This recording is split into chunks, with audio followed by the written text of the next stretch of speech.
Hello twelfth class. अभी तक हम लोगों ने इस चैप्टर में करंट की बात करी है, वोल्टेज की बात करी है, करंट डेंसिटी की बात की है, रेसिस्टेंस की बात करी है। लेकिन हम एक चीज़ भूल गए कि वोल्टेज क्रिएट तो हम लोग कर देंगे, वोल्टेज अप्लाई हम लोग कर देंगे, लेकिन वोल्टेज का सोर्स क्या होगा, राइट? तो अभी हमारा जो टॉपिक है वो है वही वोल्टेज का सोर्स। वोल्टेज कहाँ से लगाओगे आप?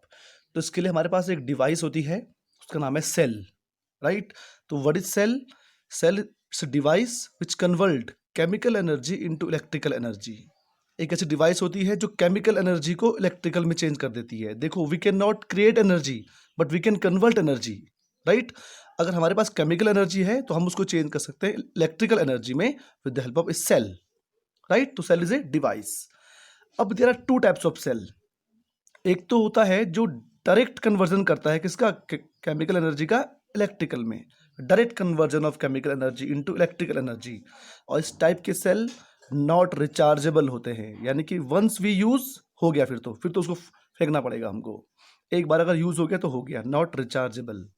सेकंड टाइप के जो हमारे पास सेल होते हैं वो होते हैं सेकेंडरी सेल। इसमें क्या होता है, पहले हम इलेक्ट्रिकल एनर्जी को चेंज करते हैं केमिकल एनर्जी में, पहले हम इलेक्ट्रिकल एनर्जी को चेंज करते हैं केमिकल में, एंड देन अगेन जब हमको जरूरत होती है तब हम उसी केमिकल एनर्जी को चेंज करते हैं इलेक्ट्रिकल में।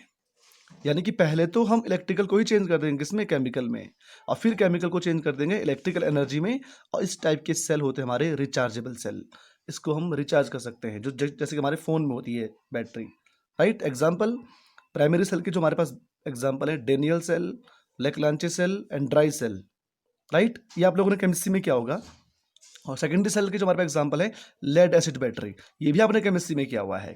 क्लास 12th में जो हमारे पास चैप्टर है इलेक्ट्रोलिसिस केमिस्ट्री में, तो उसमें ये हमारे पास आए होंगे पक्का। अब देखिए इसके पीछे की फिजिक्स क्या है, कैसे हम लोग बेसिकली इस टॉपिक में क्या पढ़ने वाले हैं कि कैसे हम लोग केमिकल एनर्जी को इलेक्ट्रिकल एनर्जी में कन्वर्ट करते हैं, और उसमें कौन कौन से फिजिकल क्वांटिटीज इन्वॉल्व होती हैं, राइट?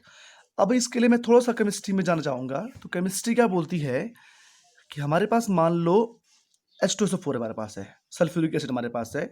सल्फ्यूरिक एसिड जब बनता है तो उसके पास 100 जूल एनर्जी होती है, मान लो। इससे बनने, देखो इसके पास 100 जूल की केमिकल एनर्जी होती है, केमिकल तो है ही एक, तो इसके पास मान लो 100 जूल की केमिकल एनर्जी होती है, ठीक हो गया।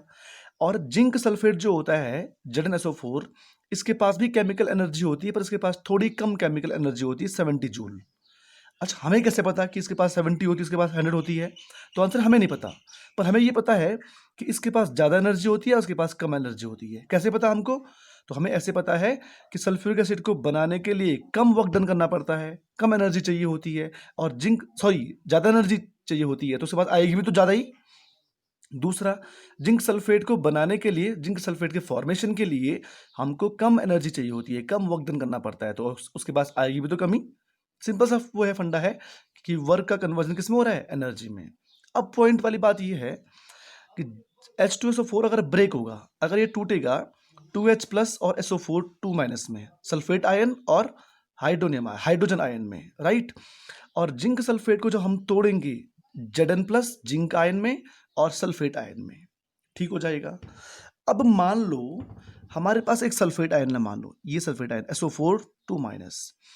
अब अगर इस SO4 2 माइनस के पास दो अवेलेबल है, दोनों के दोनों, जिंक 2 प्लस भी अवेलेबल है और 2H प्लस भी अवेलेबल है, तो ये SO4 2 माइनस कहाँ जाना चाहेगा? देखिए, SO4 जिंक के साथ भी कंपाउंड बनाता है और SO4 H2 के साथ भी कंपाउंड बनाता है। ये चाहे तो H2SO4 भी बनाए और ये चाहे तो ये जिंक सल्फेट भी बनाए, पर अभी जब इसके पास दोनों अवेलेबल हैं तो ये कहाँ जाना चाहेगा? तो आपका आंसर बिल्कुल, ये सिस्टम में, ये जो दुनिया है, इस दुनिया में हर एक चीज लोवेस्ट एनर्जी में रहना चाहती है, लोवेस्ट कम एनर्जी में रहना चाहती है। तो everything in this system wish to remain in their lowest energy state. तो सल्फेट आयन की लोवेस्ट एनर्जी स्टेट कहाँ है? इसके साथ है, किसके साथ है? तो अब आप समझ गए कि इसके साथ है। तो सल्फेट आयन के पास अगर दोनों अवेलेबल हों तो ये कहाँ जाना चाहेगा?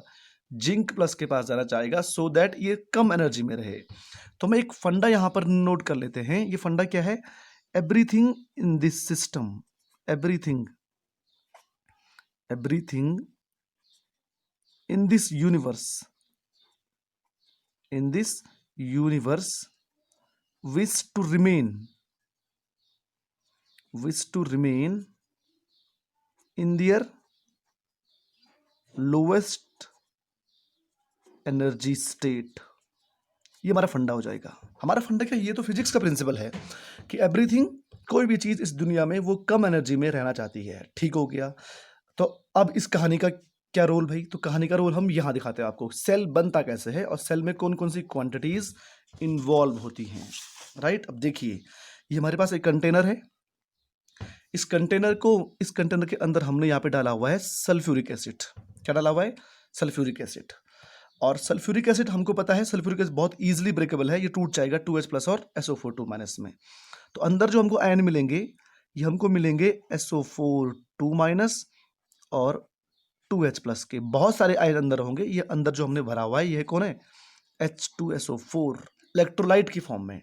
अब क्या होता है इलेक्ट्रोलाइट? ऐसा लिक्विड जो इलेक्ट्रिसिटी को पास कर लेता है। और इस लिक्विड में, इस कंटेनर में हमने डिप कर दिया एक रॉड, और वो रॉड हमारी है जिंक की। इस तरीके से हमने इस कंटेनर में एक रॉड को डिप कर दिया जिंक की। अब देखिए, इस SO4 के पास दोनों अवेलेबल हैं। सेम चीज, इस SO4 के पास दोनों अवेलेबल हैं। जिंक भी अवेलेबल है, ये जिंक रॉड है, जिंक रॉड। इस SO4 के पास दोनों अवेलेबल, जिंक भी अवेलेबल है और 2H+ भी अवेलेबल है। तो ये कहाँ जाना चाहेगा? ये यहां जाना चाहेगा कि यहां जाना चाहेगा? तो आंसर है ये यहां जाना चाहेगा। लेकिन क्या SO4 2- को जिंक अट्रैक्ट कर लेगा? आंसर है नो। जिंक SO4 2- को जिंक अट्रैक्ट नहीं करेगा, बल्कि जिंक आयन अट्रैक्ट करेगा। ये अभी जिंक के एटम है इसके अंदर। तो लेकिन जिंक भी तो चाह रहा है कि ये SO4 यहां आए, लेकिन नहीं आ पा रहा है। क्यों? क्योंकि SO4 के पास चार्ज है, जिंक के पास चार्ज नहीं है। और ये फिजिक्स का प्रिंसिपल है कि चार्ज को अट्रैक्ट करता है। तो जिंक की एक टेंडेंसी हो जाएगी। कैसे टेंडेंसी? जो ये जिंक है, जिंक एटम हमारे पास है, ये जिंक आयन में कन्वर्ट होना चाह रहा है। जिंक आयन में कन्वर्ट होना चाह रहा है 2 इलेक्ट्रॉनों को निकाल करके। बेसिक सी इक्वेशन कि जिंक एटम जिंक आयन में कन्वर्ट होना चाह रहा है। तो इसकी टेंडेंसी क्या हो गई है जिंक की? ये चाह रहा है कि SO4 यहाँ आए, लेकिन नहीं आ पा रहा है। तो इसने क्या कर दिया? इसने ये बोला कि यहां से 2 इलेक्ट्रॉन बाहर निकल जाए। तो उसने अपने इलेक्ट्रॉन यहां निकाल दिए, यहां ऊपर। बाहर नहीं भेजे, क्योंकि बाहर कहां जाएंगे? अभी तो कुछ रास्ता ही नहीं बाहर जाने का। तो सारे ऊपर होगी। अगर इलेक्ट्रॉन ऊपर होगी तो यहाँ पे कौन सा चार्ज आ जाएगा? Plus charge. एनीवे वो बात की बात है। लेकिन हियर नेगेटिव चार्ज डेवलप। इसको हम फिजिक्स की लैंग्वेज में इस तरीके से बोल सकते हैं कि when zinc rod is dipped in sulphuric acid liquid of sulphuric acid, it develop a negative potential. कैसा पोटेंशियल? Negative, right. अभी हम इसको नोट कर लेंगे। जरा देखो, जरा क्या बोला। पहली चीज जो हमको मिली वो क्या मिली? व्हेन, ये देखिए, when A zinc rod is dipped in H2SO4 solution, it develop a negative potential. Zinc की टेंडेंसी क्या हो गई है? नेगेटिव पोटेंशियल की। अब हमने एक काम किया, हमने एक और चालाकी दिखाई। चालाकी हमने क्या दिखाई कि इसी सॉल्यूशन में हमने एक कंडक्टर डिप कर दिया। और सबसे बेस्ट कंडक्टर जो हमारे पास होता है वो है कॉपर। हमने यहां कॉपर को डिप कर दिया। अब कॉपर को यहां डिप कर दिया, और साथ में मैंने क्या कर दिया, इसको मैंने यहां से यहां ज्वाइन कर दिया। यहां बाहर मैंने एक बल्ब लगा दिया। ये बल्ब का रेसिस्टेंस R, इस तरीके से मैंने इसको यहां ज्वाइन कर दिया। अब जो इलेक्ट्रॉन इसने जिंक ने ऊपर भेज दिए थे यहां पर ऊपर, अब उनको रास्ता मिल गया आने का। ये इलेक्ट्रॉन यहां से यहां जाएंगे, और जैसे इलेक्ट्रॉन यहां से यहां जाएंगे, अब ध्यान से देखिए जरा, इलेक्ट्रॉन यहां से यहां पहुंच गए। अब देखिए, यहां से इलेक्ट्रॉन कहां जाएंगे? जो ये इलेक्ट्रॉन जो ये जिंक ने यहां पर इकट्ठा किए थे, वो इस तार के थ्रू, इस बल्ब के थ्रू, बल्ब हमारा जल जाएगा, वो बात की बात है, लेकिन बल्ब के थ्रू कहां जाएंगे? कॉपर में आ जाएंगे। अब अगर कॉपर में आ जाएंगे, अब अगर कॉपर में इलेक्ट्रॉन आ जाएंगे, तो ये नेगेटिव, और यहां पे कौन है? ये 2H+। पहली बात, जिंक पे कौन सा पोटेंशियल डेवलप हुआ है? जिंक पे यहां ऊपर नेगेटिव पोटेंशियल। तो यहां इसने पॉजिटिव कर दिया होगा, तो पॉजिटिव ने इसको तो अट्रैक्ट कर लिया, लेकिन 2H+ को क्या करेगा? रिपेल करेगा। फिर से देखिए, जिंक के ऊपर कौन सा पोटेंशियल डेवलप हुआ है? Negative potential. यहां पे कौन सा हुआ था? पॉजिटिव। तो इसने इसको क्या कर दिया? अट्रैक्ट। अभी तो जब तक ये सल्फेट आयन यहाँ पर है तब तक ये न्यूट्रल है, जब तक ये बाहर नहीं गया electron. Once electron leaves the zinc atom तब इस पे चार्ज आएगा, कौन सा? Positive charge. जैसे ही इसने यहां से इसको बाहर भेज दिया है, कौन सा सच्चा चार्ज आ गया? Positive charge. पॉजिटिव ने नेगेटिव को तो अट्रैक्ट कर लिया, लेकिन पॉजिटिव ने इस पॉजिटिव को रिपेल कर लिया। तो ये वाला जो H2H+ है वो कहाँ आएगा? यहाँ इस साइड। और यहाँ पर कौन सा? देखो ये 2H+ जैसे ही यहाँ आएगा, अब ये कॉपर हमारा क्या बन जाएगा? Copper develop a positive charge. फिर से इसी को हम लोग फिजिक्स की लैंग्वेज में क्या बोलेंगे? When a copper rod is dipped in H2SO4 solution, it develop a positive charge। इसके उल्टा इसने क्या किया था? Negative charge. और इसने क्या कर दिया? पॉजिटिव चार्ज को डेवलप कर दिया। किसने बोला? जैसे ही इलेक्ट्रॉन यहां से यहां आए, तुरंत एक एक्शन यहां हो गया। It zinc rod develop positive charge, it attract the SO4 ion, repel the 2H+। तो इसी को हम लोग टेक्स्ट में नोट कर लेते हैं। तो ये देखिए हमने इसको नोट कर लिया। As soon as electron leaves the zinc rod, जैसे इलेक्ट्रॉन यहां से यहां जाएगा, जैसे ये जिंक को लीव कर देगा, छोड़ देगा, it acquired a positive charge. इसके पास कौन सा चार्ज आ जाएगा? Positive charge. और positive charge attract the SO4- ion, इसने इसको अट्रैक्ट कर लिया, इस साइड के लिए अट्रैक्ट हो गया। And repel the 2H+ ion, right. Now third step में क्या हुआ? 2H+ ion hits the copper rod. This 2H+ ion hits the copper rod. And now this copper rod acquired a positive charge. What? Copper rod acquired a positive charge. Copper rod developed a positive potential. Now कुल मिलाकर के हम पे एक चीज हो गया है। This become positively charged. This become negatively charged. हाँ, इसका पोटेंशियल यहाँ पे क्या था? पॉजिटिव, जैसे इलेक्ट्रॉन बाहर निकला, राइट। ध्यान से सुनिए जरा, अब इसको देखो जरा क्या हो गया है। अब देखिए हुआ क्या।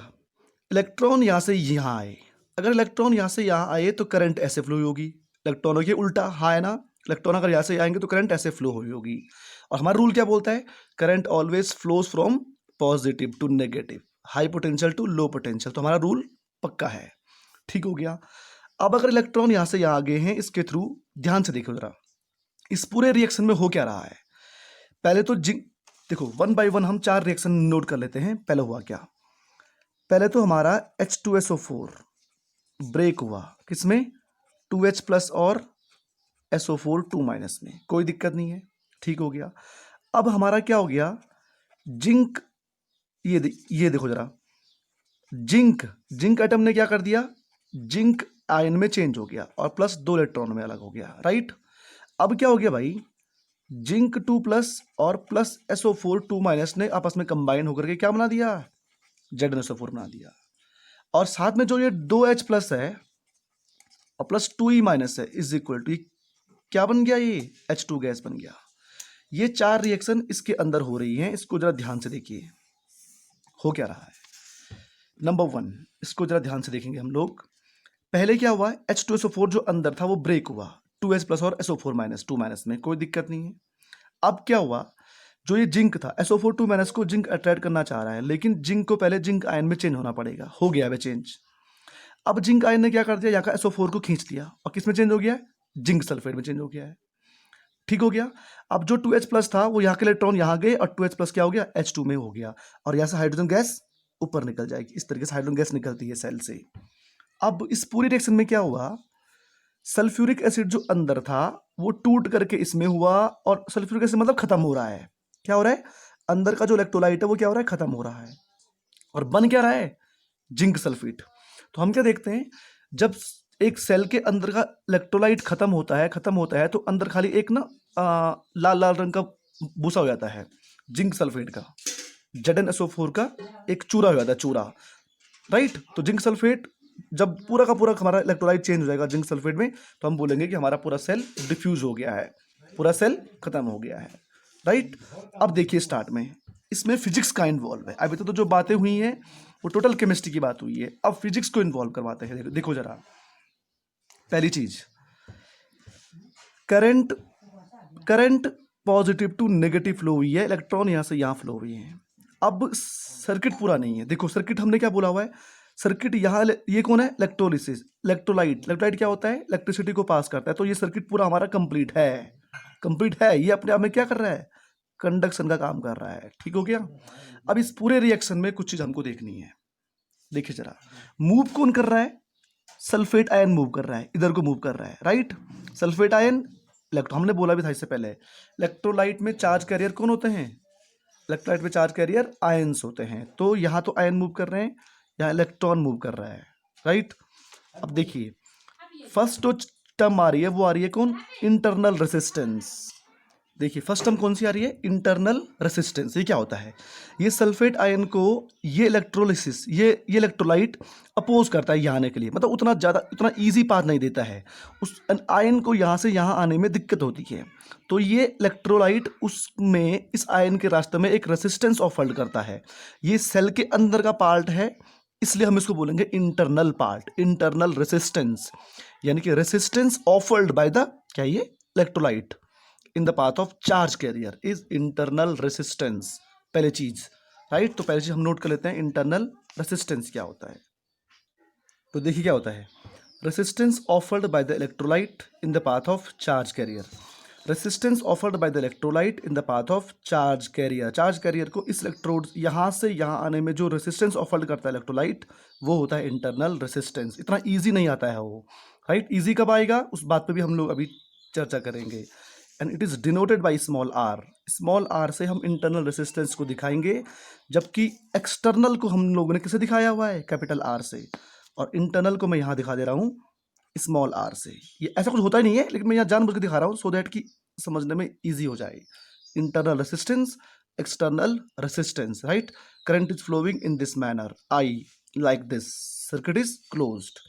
ओके, अब देखिए इंटरनल रेसिस्टेंस को कौन कौन से फैक्टर अफेक्ट करने वाले होते हैं, किन किन फैक्टर पर इंटरनल रेसिस्टेंस डिपेंड करता है। तो नंबर 1 ये है डिस्टेंस बिटवीन टू इलेक्ट्रोड। ये तो होगा ही, ये तो हमने पढ़ा हुआ पहले कि लेंथ पर डिपेंड करता है कौन? Resistance. Distance between two electrode, two electrode. आपके पास एक फॉर्मूला आया था इससे पहले, हमने पहले किया हुआ है, that r is equal to rho l by a, right. किया हुआ नहीं हमने? तो लेंथ बढ़ेगी तो रेजिस्टेंस बढ़ेगा। यहाँ कौन सी लेंथ की बात कर रहा हूँ मैं? दो इलेक्ट्रोड जितनी दूर दूर होंगे उतना ज्यादा रेजिस्टेंस ऑफर करेगा, हाँ है ना, उतनी दूर तक उसको अपोज करेगा। तो डिस्टेंस बिटवीन टू इलेक्ट्रोड, यानी कि अगर internal resistance is directly proportional to the distance between two electrode, यानी कि एल। Clear, right. सेकंड देखिए, एरिया पे डिपेंड करता है। तो इंटरनल रेजिस्टेंस का कौन सा एरिया काउंट होगा यहाँ पर? तो आंसर है area of electrode which is dipped into the electrolyte. Electrolyte के अंदर कितना एरिया है उसका, उसके इनवर्सली प्रोपोर्शनल हो जाएगा। फिर से वही, वो तो है इनवर्सली प्रोपोर्शनल एरिया। तो इलेक्ट्रोलाइट का एरिया डिप्ड जो होगा ना, उसके इनवर्सली प्रोपोर्शनल। तो सेकंड चीज क्या आ रही है? Area of electrolyte, electrode which is dipped into the solution, और उस पर कैसे डिपेंड करेगा? R is inversely proportional to 1 over area के। इफ एरिया इंक्रीज, एरिया बोले तो area of electrode which is dipped into the solution, अगर वो एरिया, यानी कि अगर हमने इतना डिप किया हुआ है तो तब रेसिस्टेंस कम होगा, और इतना ज्यादा तब रेसिस्टेंस कम होगा, और इतना कम कर दिया हमने तो रेसिस्टेंस बढ़ जाएगा, क्योंकि तब एरिया कम हो जाएगा उसका, राइट। और इतना कर दिया तो अगर हमने यहां तक भर दिया तो रेसिस्टेंस और कम हो जाएगा, क्योंकि एरिया बढ़ गया ना फिर तो, राइट। थर्ड फैक्टर होता है टेम्परेचर। ये बड़ा इंपॉर्टेंट है। टेम्परेचर पर देखो ये कैसे करके, अगर हमने टेम्परेचर इंक्रीज कर दिया है तो जो अंदर हमने जो लिक्विड भरा हुआ है, इलेक्ट्रोलाइट भरा हुआ है, वो गर्म हो जाएगा। गर्म होकर वो थिन बन जाएगा, पतला बन जाएगा। जैसे घी होता है, घी को हमने गर्म किया तो घी बिकम थिन, पतला बन जाएगा। पतला बनेगा तो उसमें चार्ज कैरियर का फ्लो होना ईजी हो जाएगा, राइट। जैसे एक सिक्के को अगर मैं डालूं तो सिक्का इमीडिएटली कहाँ पहुंच जाएगा? बॉटम पर आ जाएगा, घी के बॉटम पर।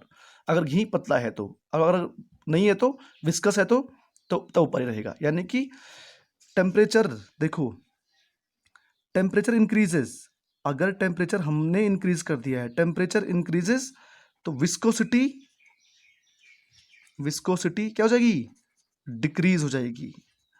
और अगर विस्कोसिटी डिक्रीज हो गई है तो लिक्विड बिकम थिन, तो लिक्विड क्या हो जाएगा, लिक्विड बिकम्स थिन, पतला हो जाएगा।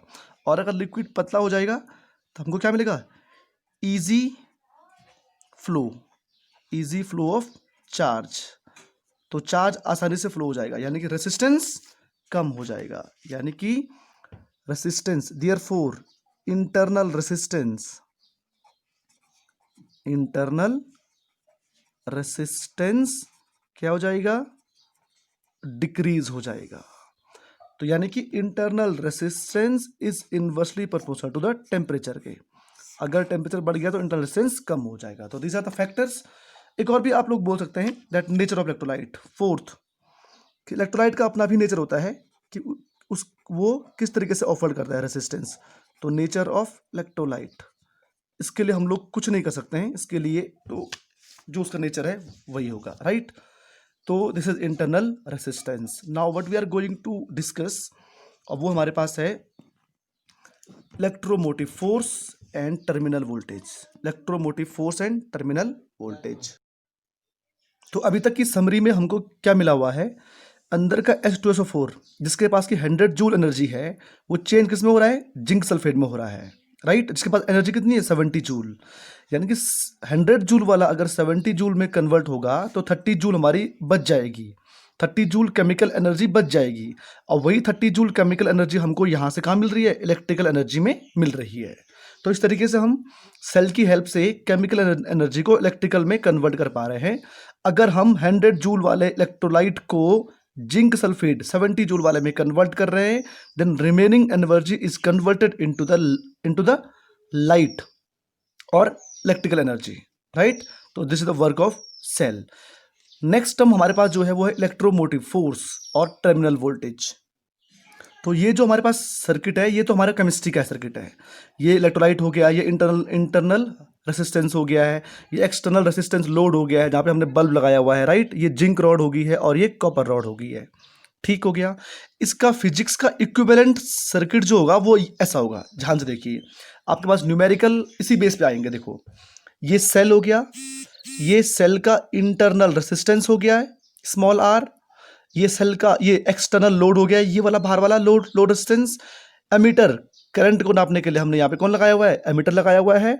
और ये कौन है, वोल्ट मीटर, इस सेल का वोल्टेज नापने के लिए और टर्मिनल वोल्टेज नापने के लिए। अब देखिए जरा इलेक्ट्रोमोटिव फोर्स क्या होता है और टर्मिनल वोल्टेज क्या होता है।